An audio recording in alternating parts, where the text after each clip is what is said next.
முயற்சி முயற்சி மட்டும்தான் நிரந்தரமானது. இதை புரிஞ்சுக்கிட்டவங்க வாழ்க்கையில மட்டும் இல்ல, வாழ்க்கையவே ஜெயிக்க முடியும். நாளை நாளை நாளை என்று இன்றை இழக்காதே, நீ இன்றை இழக்காதே, நீ இன்றை இழக்காதே.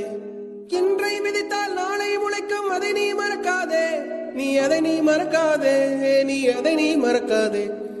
நேற்று நடந்த காயத்தை எண்ணி நியாயத்தை விடலாமா?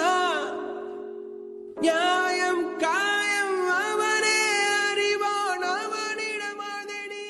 நிறைய பேர் சிரிக்கலாம், அவங்க ட்ரீம்ஸை பார்த்து கிண்டல் பண்ணலாம், நம்ம லுக்ஸை பார்த்து பண்ணலாம், நம்ம ஹார்ட் ஒர்க்கை பார்த்து இவன் டைம் வேஸ்ட் பண்றான்னு கூட சொல்லலாம். நம்ம அப்படியே யாரு பேசுறதும் நம்ம காதுல கேட்கவே கூடாது. அதுதான், அதை மட்டும் மைண்ட்ல வச்சுக்கோங்க. நத்திங் இஸ் எல்லாமே. நம்ம ஒரு விஷயம் நாளைக்கு நான் இந்த அவார்ட் வாங்கணும்னு சொல்லும் போது சிரிக்கிறது ரொம்ப ஈஸி. ஆனா அதுக்காக 10 வருஷமாவோ 5 வருஷமாவோ உழைச்சு நம்ம அந்த இடத்துக்கு போய் சேர்றோம்ல, அதுதான் ரொம்ப கஷ்டம். நாளை என்றும் நம் கையில்